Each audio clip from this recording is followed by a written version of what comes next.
오늘 본문에서 천사 가브리엘은 요셉과 약혼한 처녀 마리아에게 나타나서 말합니다. 무서워하지 말라. 네가 하나님께 은혜를 입었느니라. 보라 네가 잉태하여 아들을 낳으리니 이름을 예수라 하라.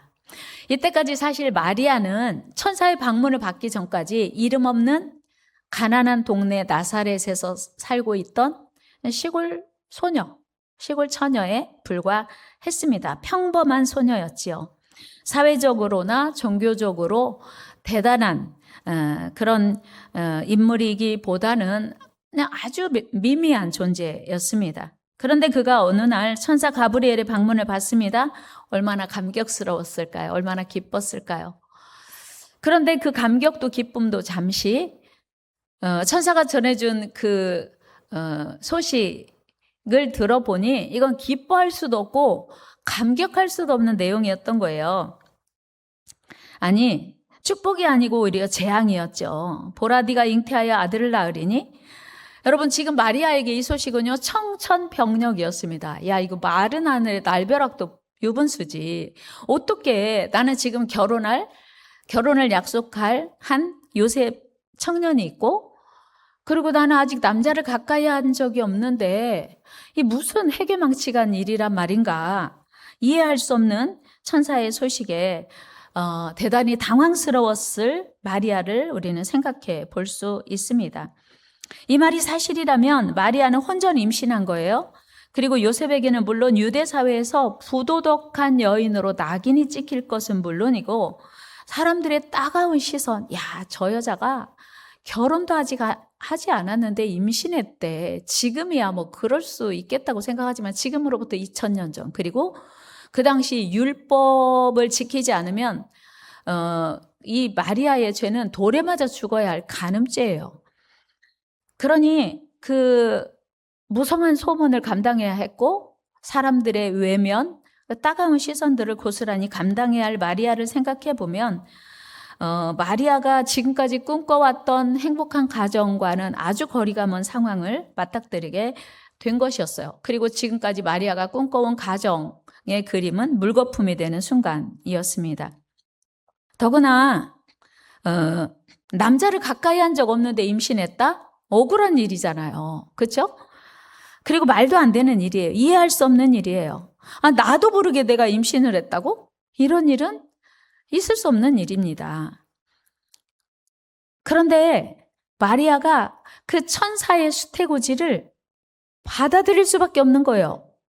사실은 그 천사의 수태고지를 인정하는 순간 마리아의 인생은 은혜를 받은 자가 아니고 재앙과 저주를 받은 자가 되는 거죠. 여러분이 만약에 이런 상황에 처하게 된다면 여러분의 선택은 무엇이겠습니까? 당연히 이 무슨 말도 안 되는 소식을 저에게 전합니까? 절대로 그런 일이 있을 수 없습니다. 안 됩니다. 저는 미래를 약속한 남자가 있습니다. 뭐 이런 등등의 이야기를 하지 않겠습니까? 당연히 노였겠죠. 그런데 마리아의 선택은 무엇이었습니까? 마리아는 오늘 본문 38절의 말씀대로 이렇게 고백합니다. 우리 같이 읽어요. 시작. 마리아가 이르되 주의 여종이오니 말씀대로 내게 이루어지이다 하매 천사가 떠나가니라. 아멘. 천사가 떠나갔다고 하는 건 자기 사명 끝난 거예요. 그러니까 자기 할 일 다 한 거예요. 그러니까 마리아가 하나님이 전해준 그 소식을 천사로부터 듣고 오케이, 아멘 하니 이제는 천사가 자기 소임을 다하고 떠나간 것이었습니다. 주님의 여종이다. 주님의 여종이라고 하는 고백 속에서 내게 어떤 불이익이 있더라도 어떤 어려움이 있더라도 주님의 말씀대로 따르겠습니다. 그런 고백인 거죠. 아주 겸손한 고백이고요. 마리아는 이렇게 생각이 없나? 그런 생각이 들 정도로 마리아는 순수하게 천사의 수태고지를 받아들입니다. 마리아가 어떻게 이런 고백을 했을까 생각해 보면 마리아는 그랬던 것 같아요. 내 계획은 요셉과 결혼해서 행복한 가정 꿈꾸는 건데, 하나님은 나를 향한 또 다른 계획이 있구나. 내 계획보다 더 훌륭한 계획이 있구나. 그런 생각을 한 것 같아요. 그리고 내 기대보다 하나님의 일하심에 전적으로 이제 신뢰하고 따르기로 결정한 겁니다. 여러분, 이것이 성탄의 출발입니다.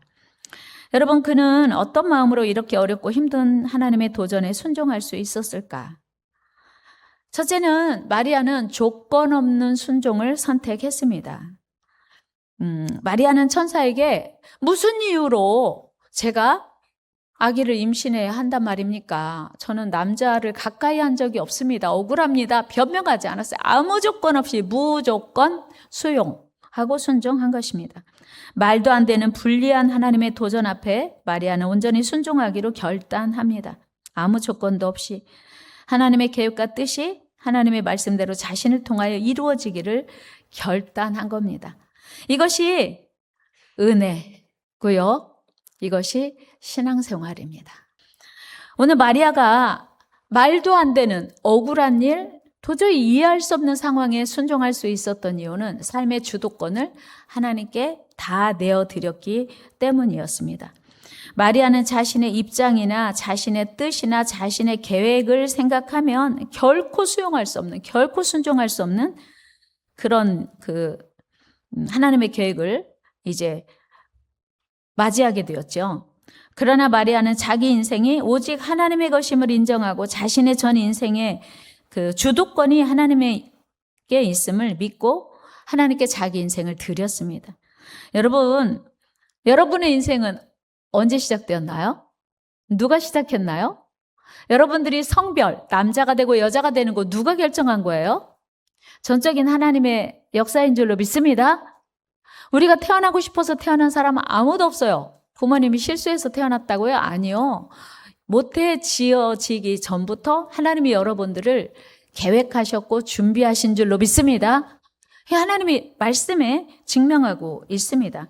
따라서 우리 모든 삶이 하나님께로부터 왔고 하나님께서 인도하시는 일이시니 하나님께 모든 주도권을, 모든 결정권을 드려야 합니다. 이것이 하나님이 기뻐하시는 참된 순종입니다. 자신의 모든 주도권을 하나님께 드리는 자가 진정한 복을 누릴 수 있습니다. 진정한 축복은 하나님께로부터 오기 때문입니다. 이처럼 모든 주도권이 내게 있는 게 아니라, 그래서 내 계획이 하나님 계획보다 중요한 게 아니고 내 삶을 계획하셨고 여기까지 인도하셨고 사용하신 그분께 모든 주도권을 드릴 수 있는 저와 여러분 되기를 주의 이름으로 축원합니다. 마리아는 이 순종으로 말미암아, 그러니까 마리아는 이 자기 삶의 주도권을 하나님께 드리고 그렇게 결단함으로 말미암아 이제 뭐 여러 가지 고난이 따라올 것은 막 머릿속에 수없이 떠올랐겠죠. 그러나 그는 기꺼이 순종했습니다. 그렇습니다, 여러분. 믿음의 열매는 순종이에요. 한번 해볼까요? 믿음의 열매는 순종입니다. 믿습니까? 믿음의 열매는 순종이에요. 여러분, 난 믿음이 많은 것 같아. 그런데 순종하지 않는다면 믿음 다시 점검해 봐야 돼요. 믿음의 열매는 순종이에요. 그래서 우리도 마리아처럼 순종을 배워야 돼요. 토저 목사님은 순종을 이렇게 표현했습니다. 순종은 하나님께 전적으로 자신을 맡기는 신뢰의 표현이다. 그렇습니다. 하나님을 신뢰하는 자가 순종할 수 있는 거예요. 그러니까 하나님이 지금까지 인도해 주신 것처럼 이후로도 아름답게 내 삶을 인도해 주실 거야 라고 하는 믿음이 있는 사람만 기꺼이 기쁘게 순종할 수 있다는 거죠. 여러분, 그런 은혜가 있기를 축복합니다. 왜 그러냐면요, 순종이 인생을 바꿔요. 오늘 마리아 보니까요, 순종이 인생을 바꿉니다. 마리아가 엄청난 순종을 결단했더니 그 인생은 지극히 초라한 나사렛의 이름 없는 여인에서 이리약 위대한 구세주 예수님의 어머니가 되었습니다. 이처럼 순종은 놀라운 인생의 대반전의 역사가 숨겨져 있습니다. 엘리야 시대 때 시돈 땅에 가난한 과부가 살고 있었습니다. 이 과부 역시 이름도 없어요. 이름이 누군지 몰라요. 과부라고 하는 건 남편도 없는 거고 힘도 없고 백도 없는 거죠. 사회적 신분도 정말 그야말로 가난하고 그 시대가 또 흉년이 들어서 다 어려웠습니다. 더 이상 먹을 양식이 없어서 사랑하는 아들과 함께 마지막 양식으로 떡을 만들어 먹기 위해서 나뭇가지를 줍고 있었어요. 우리 열왕기상 17장 말씀 읽어요. 시작.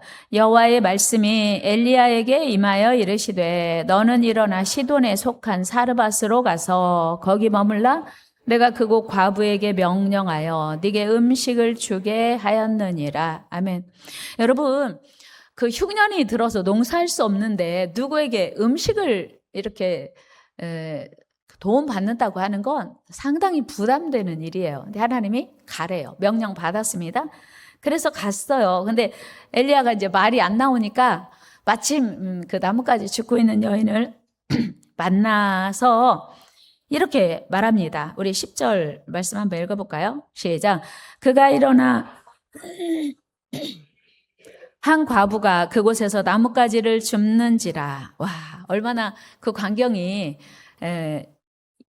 입을 떼기가 어려웠는지, 얼마나 가난하게 보였고 초라하게 보였고 느추하게 보였겠어요. 나뭇가지 몇 개를 줍고, 그 당시에는 뭐 요즘 같은 뭐 주방 조리 기구가 없으니까 뭐 인덕션도 없고 가스 렌지도 없고 뭐 전자레인지나 뭐 에어프라이 같은 그 조리 도구가 하나도 없으니까 나뭇가지를 주워다가 불을 지펴서 이제 음식을 익혀서 마지막 그 있는 그 가루에 그 떡을 만들어서 먹으려고 하는 거예요.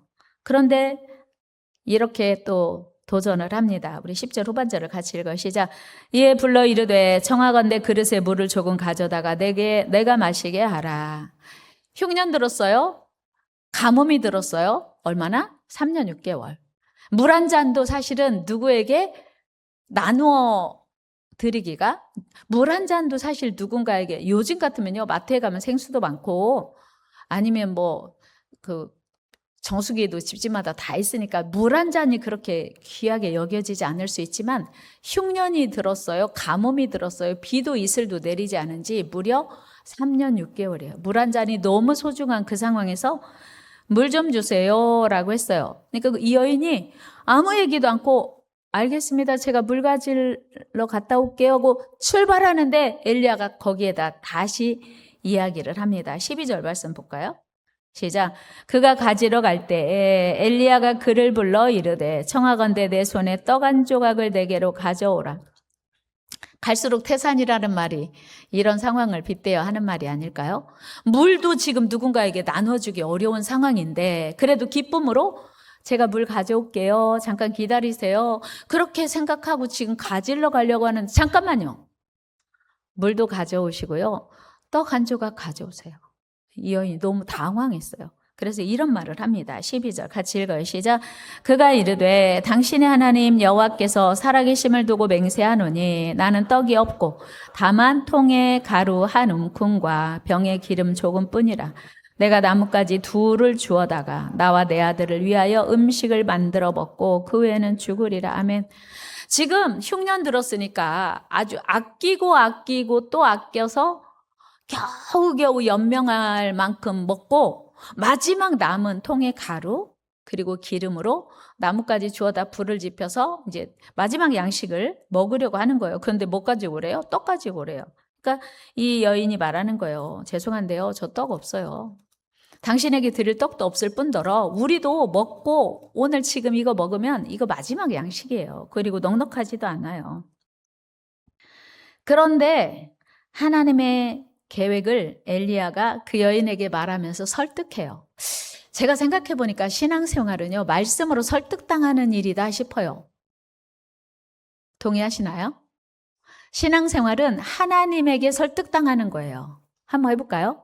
신앙생활은 하나님께 설득당하는 거다.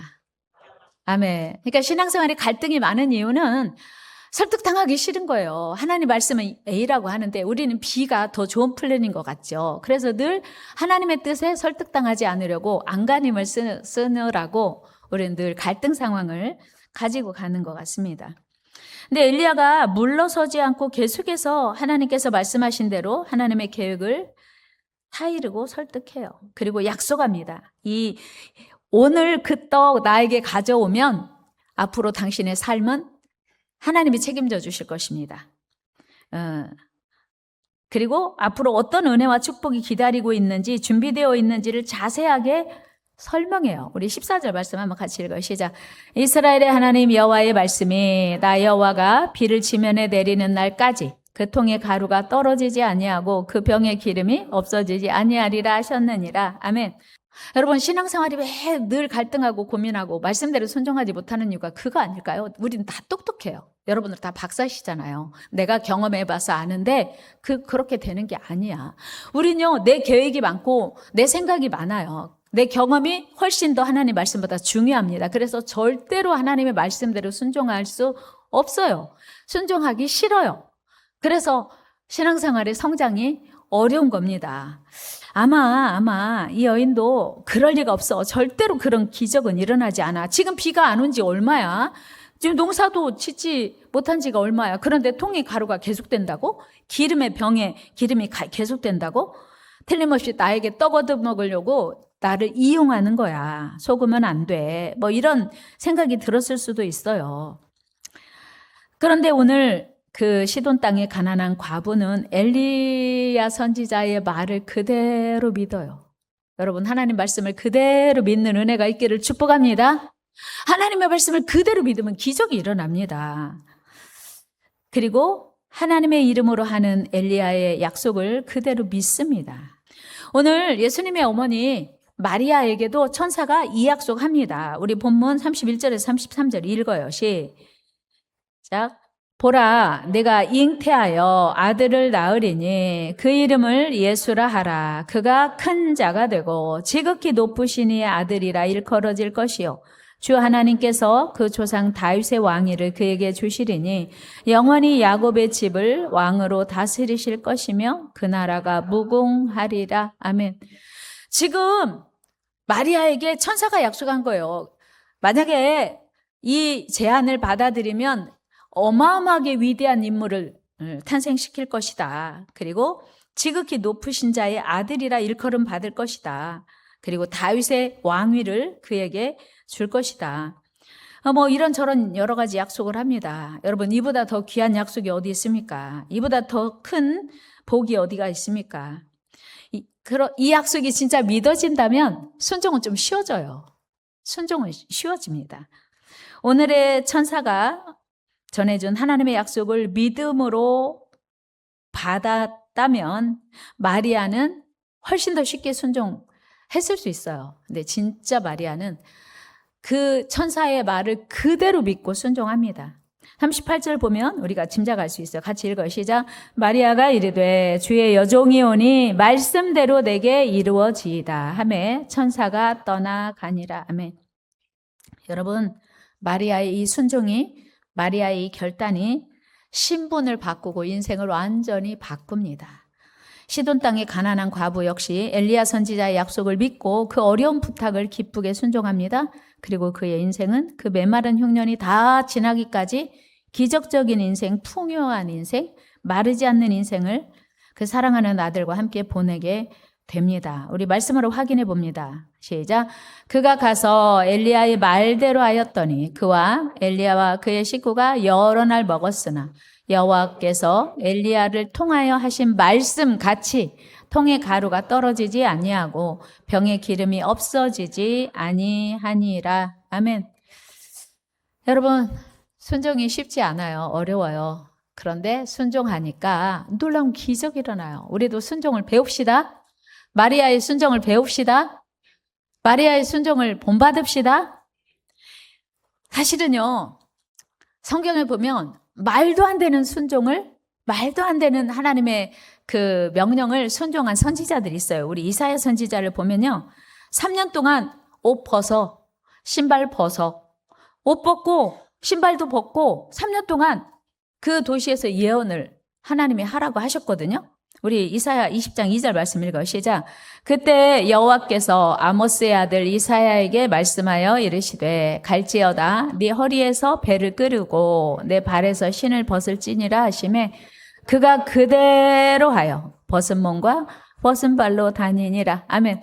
하나님, 이건 안 돼요. 어떻게 인간의 자존심을 완전히 배제한 채 이런 명령 하십니까? 할 수 있을 텐데 이사야는 순종했어요. 와, 대단하죠. 여러분, 오늘 우리가 하나님 말씀에 좀 더 적극적으로 순종하면 얼마나 좋을까요? 그럼에도 불구하고 순종하지 못하는 이유가 무엇일까요? 그것은 하나님의 약속을 신뢰하지 못하기 때문이에요. 그 옛날 가나안을 정탐하고 돌아온 10명의 정탐꾼들 역시 하나님의 약속을 믿지 못하고 자기 생각대로 부정적인 보고를 쏟아냅니다. 아쉽게도요, 안타깝게도 그들은 광야에서 다 죽었어요. 하나님의 말씀을 믿지 못하고 우리가 눈으로 보았거든? 우리가 경험해서 그 땅을 밟았거든? 우리 그 땅 갈 수 없어. 그 땅에 원주민들이 살고 있는데 우리보다 훨씬 강하고 커. 못 이겨. 우리는 그들 보기에 메뚜기 같아. 그렇게 보고한 사람, 그러니까 하나님 말씀보다 환경을 더 믿고 하나님 말씀보다 자기 생각을 더 믿었던 사람 광야에서 다 죽었어요. 그런데 여호수아와 갈렙은 상황은 하나님 말씀이 이루어지기 어려운데 하나님 말씀대로 믿고 고백하고 보고하고 그렇게 약속을 믿었더니 그들은 그 땅을 능히 차지하고 그 땅에서 주인공이 되었습니다. 우리 민수기 14장 7절 말씀 읽어요. 시작. 이스라엘 자손의 온 회중에게 말하여 이르되 우리가 두루 다니며 정탐한 땅은 심히 아름다운 땅이라 여호와께서 우리를 기뻐하시면 우리로 그 땅으로 인도하여 내리시고 그 땅을 우리에게 주시리라. 이는 과연 젖과 꿀이 흐르는 땅이니라. 아멘. 하나님이 젖과 꿀이 흐르는 땅을 너에게 주겠다 했으니 그 땅은 젖과 꿀이 흐르는 땅입니다. 라고 믿은 거예요. 하나님의 약속을, 하나님의 말씀을. 여러분, 오늘 우리도 여호수아와 갈렙처럼 동정녀 마리아처럼 시돈 땅에 가난한 과부처럼 하나님의 약속을 그대로 믿는 은혜 있기를 축복합니다. 하나님의 약속을 그대로 믿읍시다. 오늘도 하나님의 약속을 믿는 사람은 하나님께 순종할 수 있습니다. 하나님께 순종하는 자만 하나님의 놀라운 축복을 누리게 됩니다. 우리 하나님의 약속에 신실하십니다. 우리 하나님은 우리 인생을 충분히 바꾸고도 남는 능력의 하나님, 위대하신 하나님이십니다. 그 약속을 믿은 여호수아와 갈렙만 가나안의 주인공 되었습니다. 그 땅을 밟았습니다. 여러분 다시 말씀드립니다. 믿음의 열매는 순종입니다. 하나님께 순종이 없는 믿음은 헛것이에요. 여러분, 내가 하나님께 순종하지 않는다는 건 무슨 얘기냐면 반대로 생각하면 불순종한다 그런 얘기예요. 하나님께 순종하지 않는다는 건 불순종입니다. 그래서 사도 바울은 로마서 6장 16절에서 이렇게 말씀하고 있어요. 시작. 너희 자신을 종으로 내주어 누구에게 순종하든지 그 순종을 받는 자의 종이 되는 줄을 너희가 알지 못하느냐? 혹은 아멘. 그러니까 내가 하나님께 순종하는가? 아니면 중간이 아니라 그 순간 마귀에게 순종하고 있다는 거예요. 선택은 여러분이 하시는 거예요. 여러분, 우리 하나님께 순종합시다. 하나님은 오늘도 사람을 찾으십니다. 능력 있는 사람이 아니라 순종할 사람을 찾으십니다. 하나님의 역사는, 하나님의 기적은 누군가의 순종으로 이루어지기 때문이에요. 마리아의 순종으로 예수 그리스도가 태어나신 것처럼. 순종을 선택할 당시에는 손해처럼 여겨지고 바보처럼 여겨질 수 있습니다. 그러나 하나님 관점에서 보면 순종이 축복의 통로입니다. 말씀 마치겠습니다. 여러분, 순종은 나를 위한 일인가? 하나님을 위한 일인가? 1번, 2번. 다시요. 순종은 나를 위한 일입니까? 하나님을 위한 일입니까? 맞아요. 나를 위한 일이기도 하고 사실은 또 하나님을 위한 일이기도 하고 윈윈하는 거예요. 하나님도 기뻐하시고 나도 기쁜 일이에요.